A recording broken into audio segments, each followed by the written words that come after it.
Hey everyone, कैसे आप लोग। आई होप सब अच्छा ही होगा। आज हम स्टार्ट करने वाले हैं नॉर्मेटिव थ्योरी ऑफ एथिक्स। आज हम सिर्फ इंट्रोडक्शन के बारे में देखेंगे, डिटेल में हम नेक्स्ट लेक्चर से स्टार्ट करेंगे। ओके, तो ये इंपॉर्टेंट क्यों है? ये दो रीजन से इंपॉर्टेंट है। पहला, case study.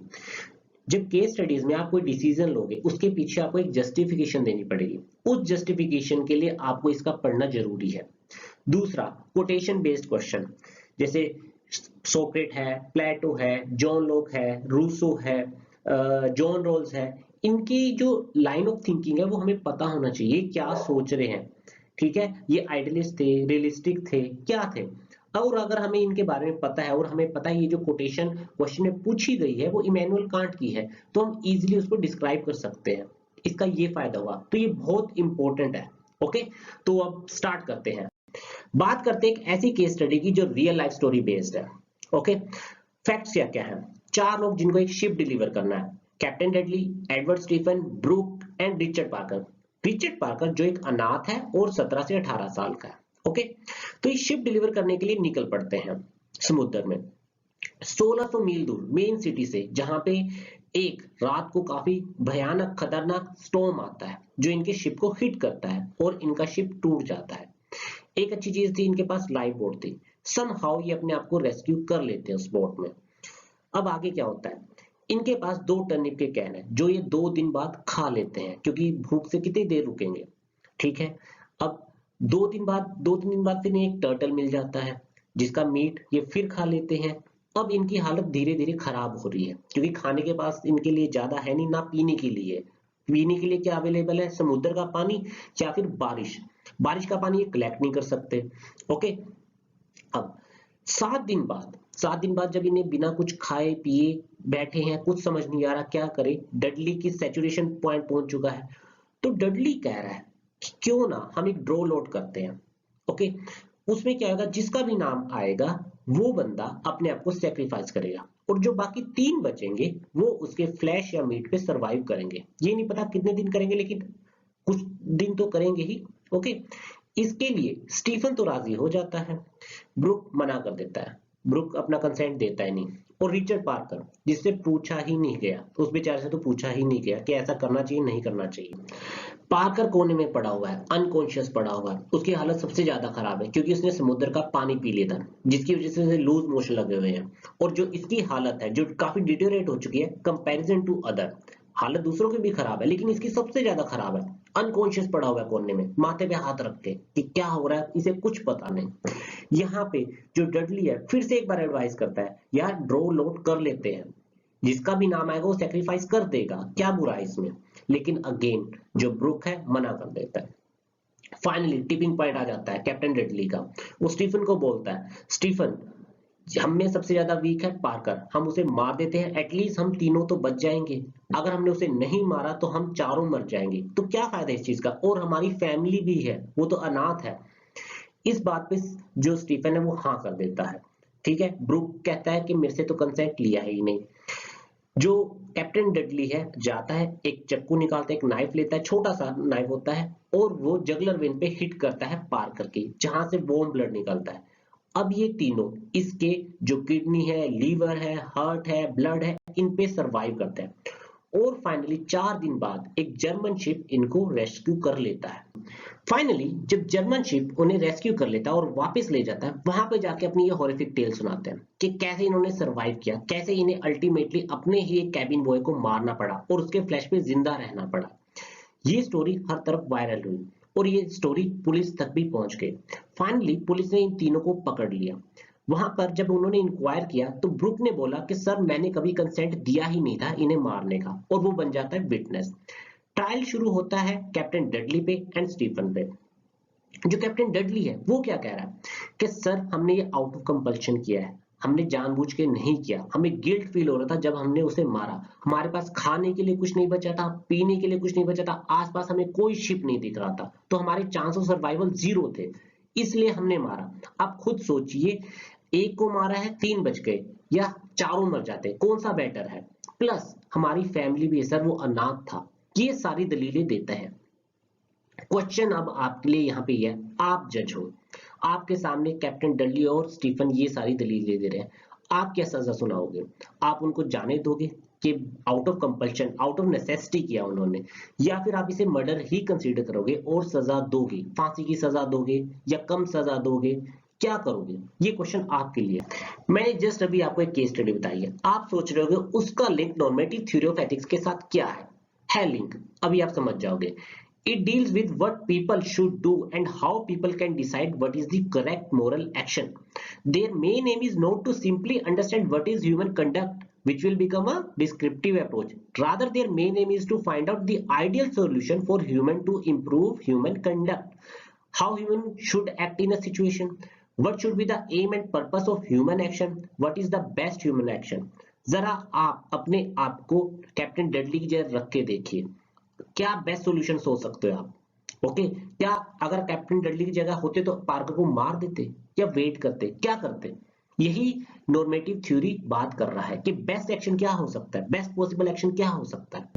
Types of normative theory, अभी जस्ट हमने पढ़ा बेस्ट ह्यूमन कंडक्ट। ये जो नीचे दिए हुए हैं वर्च्यू एथिक्स, डियोंटोलॉजिकल, ये जो सब है ये बेस्ट ह्यूमन कंडक्ट बता रहे हैं लेकिन इनके अकॉर्डिंग। तो वर्च्यू एथिक्स क्या कह रहा है?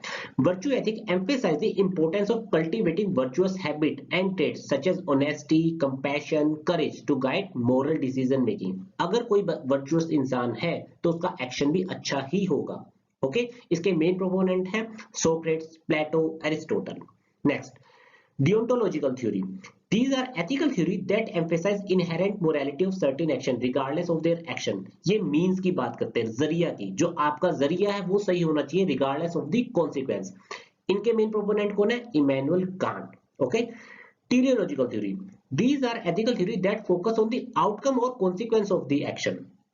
इनके लिए जरिया मैटर नहीं करता, मीन डजंट मैटर, इनका जो एंड रिजल्ट है वो सही होना चाहिए, तो इनके हिसाब से वो एक्शन सही है। इसके मेन प्रोपोनेंट कौन थे? Jeremy Bentham and JS Mill. And last, contractualism. Contractualism is a normative theory that emphasise the importance of the social contract and agreement in moral decision making. Okay, इनके main proponent कौन थे? Hobbes, Locke, Rousseau and finally John Rawls. Okay, इन सभी को हम step by step detail में पढ़ेंगे, अलग से लेक्चर बनाऊंगा, वर्च्यू एथिक्स है उसका प्रॉपर कंप्लीट लेक्चर होगा, डोंट वरी। ओके, इनको हम डिटेल में पढ़ेंगे, लेकिन for the timing as a introduction आपके लिए सफिशिएंट है। अब वापस आते हैं हमारी केस स्टडीज पे। ओके, जो अभी जस्ट हमने कैनिबलिज्म रिलेटेड पढ़ी थी। मेरे हिसाब से जो इंपॉर्टेंट एथिकल क्वेश्चन यहाँ पे रेज होते हैं, पहला, if they Drew lot and the name of one of them came up, would they sacrifice their life? मान लीजिए वो ड्रॉ लोट करते और कैप्टन डेडली का नाम आ जाता, तो क्या वो खुद को मार देते? खुद सोचिए, क्या वो खुद को मार देते अगर नाम आ जाता? ये भी तो हो सकता था, मना कर देते, नहीं हम तो नहीं कर रहे। हम जनरली करते हैं जब गेम खेलते हैं, हम मना नहीं कर देते कि नहीं मैं तो इस टॉस को नहीं मानता। ये पॉसिबल, और यहाँ तो लाइफ की बात है, यहाँ लाइफ की बात है। Next, what about the consent of Parker? उस बेचारे से तो पूछा ही नहीं गया, ना ड्रॉ लोड करने के बारे में अगर करते, और जब उसे मारा तब भी नहीं पूछा गया। मान लीजिए एक हाइपोथेटिकल सिचुएशन दे रहा हूं, वो पार्कर को कन्विंस कर लेते कि यार तू सबसे कमजोर है, अगर तू मर जाएगा तो हम तीन बच जाएंगे, और इसके लिए पार्कर कंसेंट दे देता। ये मैं लिंक कर रहा हूँ यूथेनेशिया से। ओके, यूथेनेशिया से लिंक करो कि बंदा खुद कह रहा है कि हाँ यार दोनों के लिए विन विन सिचुएशन है, वो ऑलरेडी बहुत वीक है, सरवाइव करना मुश्किल है, वो भी जान से बच जाएगा और ये तीन लोग बच जाएंगे। ओके, एक हाइपोथेटिकल सिचुएशन है। Third, it is right to kill the weakest one in such circumstances. उन्होंने क्या कहा, ये तो वैसे ही मरने वाला है तो क्यों ना हम इसको मार देते हैं। कैप्टन डेडली और स्टीफन यही कह रहे हैं, ब्रुक ने तो कंसेंट दिया नहीं, लेकिन क्या ऐसा सही है? माइट इज राइट जस्टिफाई नहीं होता यहाँ पे कि यार जो बलवान है वही सबसे सही है, ये भी तो है। Fourth, Brook said he never agree to kill Parker, but after Dudley killed Parker Brook also ate him. Brook ने भी उसका ब्लड पिया है, ब्रुक ने भी मीट खाया है। ओके, मेरे हिसाब से ये बंदा फैंसी ईटर है। ओके, दल बदलू जिनको हम कहते हैं, कंसेंट दिया नहीं लेकिन जब मर गया है ठीक है, मुझे कोई दिक्कत नहीं है, मैं इसका मीट खा लूंगा। अगर वो इतना ही कॉन्शियस होता है, उसके अंदर कॉन्शियस होती, वो अपना स्टैंड लेता कि नहीं मैं मोरली इस चीज के लिए इस चीज को सही नहीं मानता तो मैं नहीं खाऊंगा, लेकिन उसने जैसे ही उन्होंने मारा वो बैठा, उसने भी खाया। ओके, तो ये यहाँ कहता है if he never agreed why did he eat Parker, और was Brook just hoping deadly would kill him so he would not have to face the consequence of murder, और एक मोरल गिल्ट से बचना चाह रहा था। Okay. Finally, what Captain Dudley could do? What was the best moral action in the circumstances? जो मैंने just अभी आपको बताया, ये है नॉर्मेटिव थ्योरी का लिंक। इस केस स्टडी का आंसर मैं करूंगा एक real life case study base पे। 1972 में क्या हुआ, एक प्लेन क्रैश हुआ एंडीज माउंटेन में, बहुत ठंड थी, 29 पैसेंजर इंस्टेंटली मर गए। देन एक एवलांच आया, 13 लोग वहां मर गए। फाइनली 16 लोगों को रेस्क्यू किया गया 72 डेज के बाद। जब उनसे पूछा भैया आपने सर्वाइव कैसे किया, तो उनका क्या आंसर था, एक स्टेटमेंट है, with no food left for nourishment, a medical student suggested the idea of eating the dead bodies scattered around the wreckage. He was the first one to carve up the bodies of his friend using a piece of glass. अपने ही दोस्त का meet खाया उन्होंने। Imagine. इस पे एक movie भी है, आई एम अलाइव, 2010 में आई थी, देखना, बड़ी अच्छी मूवी है। ओके, लेकिन हाँ, यहाँ पे डिफरेंस क्या है, यहाँ पे डिफरेंस ये है, इन्होंने किसी को मारा नहीं, ये सबसे इंपॉर्टेंट चीज है। अब ये सोचिए, कैप्टन डेडली और स्टीफन वेट नहीं कर सकते थे, जब उन्हें ऑलरेडी पता था कि पार्कर सबसे वीक है, सबसे पहले वही मरेगा।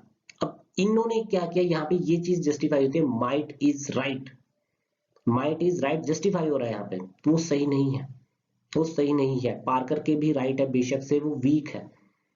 ओके, इसके अलावा इस चीज को मैं कैसे जस्टिफाई करूंगा, इमैनुअल कांट के बेस पे। उनका एक बड़ा फेमस कोट है, every human being is an and in itself, act so to treat humanity, whether in your personal or another, in every case as end, never merely as mean. Okay, मेरी ये justification है। In the trial, Captain Dudley and Stephen awarded life sentence. उनको actual में life sentence दी गई थी, पहले फांसी की सजा दी गई थी, उसको कन्वर्ट कर दिया गया लाइफ सेंटेंस में। वहां पे यही बोला गया, मर्डर इज मर्डर, बेशक से जितने मर्जी कंपेलिंग सर्कमस्टांसेस हो, मर्डर को मर्डर ही कंसीडर किया जाएगा। प्लीज मुझे एक चीज जरूर बताना कमेंट सेक्शन में, आप क्या करते, अगर आप जज होते क्या करते, और ब्रूक को लेके आप क्या कहते, मैं उस व्यू पे जरूर जानना चाहता हूँ। Okay, please subscribe my channel and like the video, and I hope आपका दिन अच्छा जाए। Thank you.